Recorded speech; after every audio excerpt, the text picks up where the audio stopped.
Hi, everyone. Welcome back to the Nurse Inquiry Mentoring Program. My name is Nicolette Hogue, and today Beverly Murphy is joining us, and we will discuss today the difference between keywords and subject headings. Welcome, Beverly. Thank you for coming on, joining us today. Thank you, Nicolette. Glad to be here. So, last week we discussed some of the tips that you provided for us that will help us with our searching. And tip number 3 was to choose relevant keywords and subject headings, but they mean two different things. Can you tell us what the difference is between keywords and subject headings? Okay, thank you. Keywords and subject headings are kind of used interchangeably in our language, but they are sort of different. Um, and I'm going to start this by telling you how things are indexed, which I think it'll make it a little bit clearer. When articles come into the National Library of Medicine or they come into some other vendor where they have to put them into their system, there are two ways they're indexed. First, the person sits down and reads the article, believe it or not, and assigns 10 to 15 what we call standardized terms, which are called subject headings. These are terms that have already been prearranged that are in the system. And if they know the article is about heart diseases, for example, they'll pick that term because that exists. The other way that things are indexed is they take all the words out of the titles and the abstracts, minus the A, ands, and these, which are stop words and not usually searched. And they will allow you to search that way. So you can search for words in the title and the abstract. Now, keywords, the article could say diddly doo-wop, and that doesn't tell you anything about what the article's about. So when a person sits down and reads the article, they know what it's about. So there's a difference between the keywords and the subject headings. And we can talk a little bit more about that.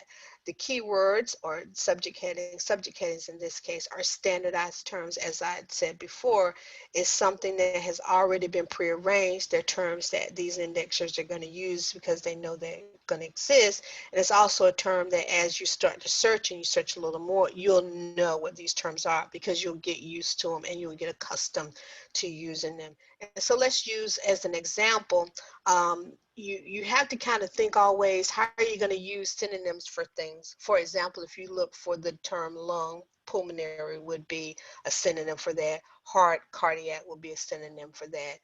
Cancer, neoplasm would be a synonym for that. Those are all kind of synonymous terms that you could use to look for things and also to search for things.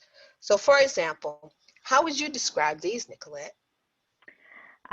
So I would describe these as Coke, soda, um, pop,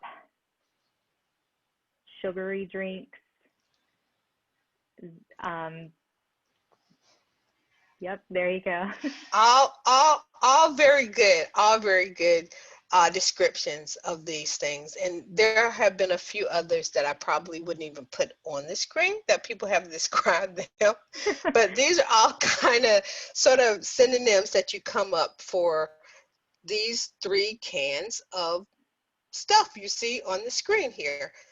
And so if you came up with that many and we come up with that many, how in the world would we describe these with the subject heading? If we had to group them all together and we wanted to Mhm. look for them, how would we describe them? Out of the four choices here, what do you think the subject heading is? I would have to go with carbonated beverages. Okay, carbonated beverages is the correct heading, and trust me, y'all, we didn't do this ahead of time. And why would you say the carbonated beverages is the heading? Um, so I feel like soda and pop are um, a little bit more of like jargon terminology, um, and carbonated beverages is mm, so all three cans of pop here are carbonated, and then beverages is more of a broad term than drink. And that is quite true. Soda and pop are kind of jargonish.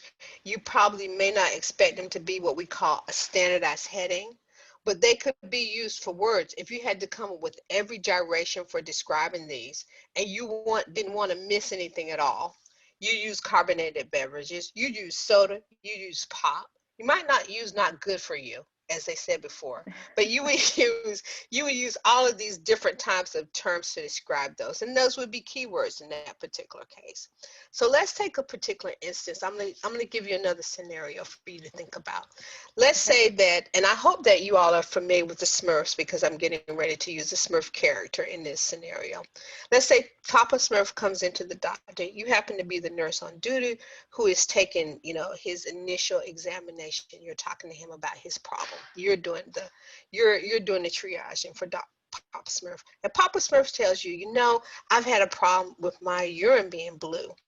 And as you begin to talk to him and you ask him a few questions, you find out that he's been drinking a lot of grape soda.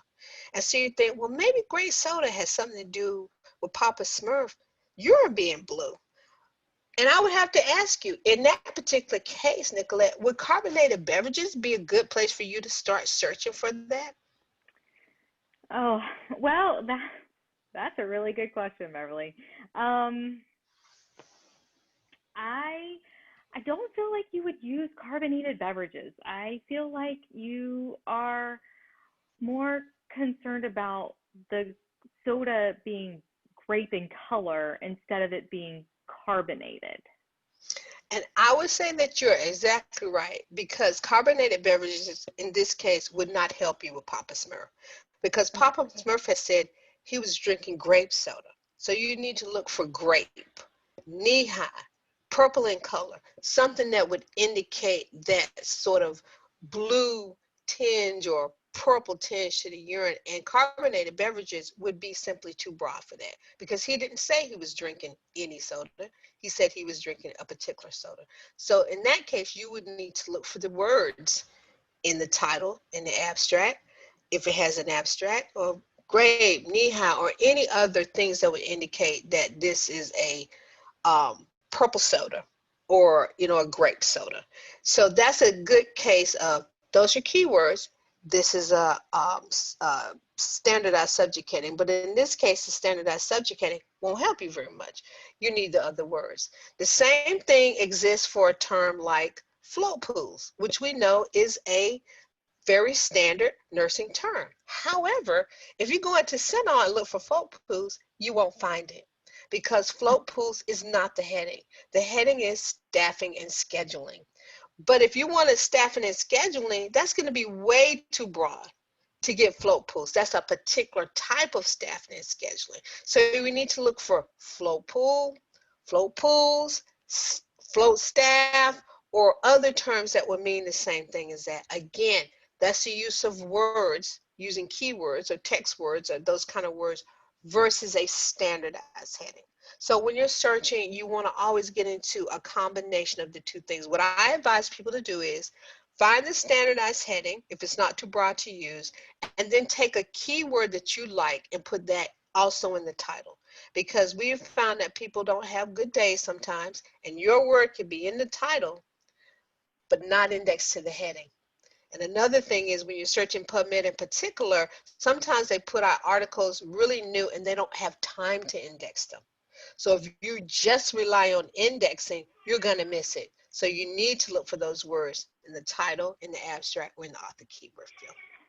So, Beverly, let me ask you a question.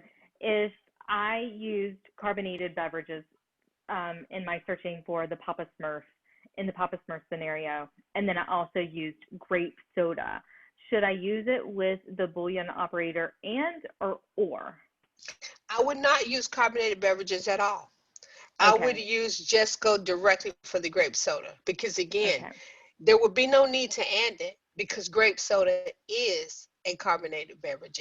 And there would be no need to or it because if you or it, you're going to get other things that are not grape soda. Okay. So in that particular case, I would go directly for what you wanted. The only thing that you might want to add is you might want to put purple in carbonated beverage. But Okay. knee That high makes sense. is already purple. You know what I mean?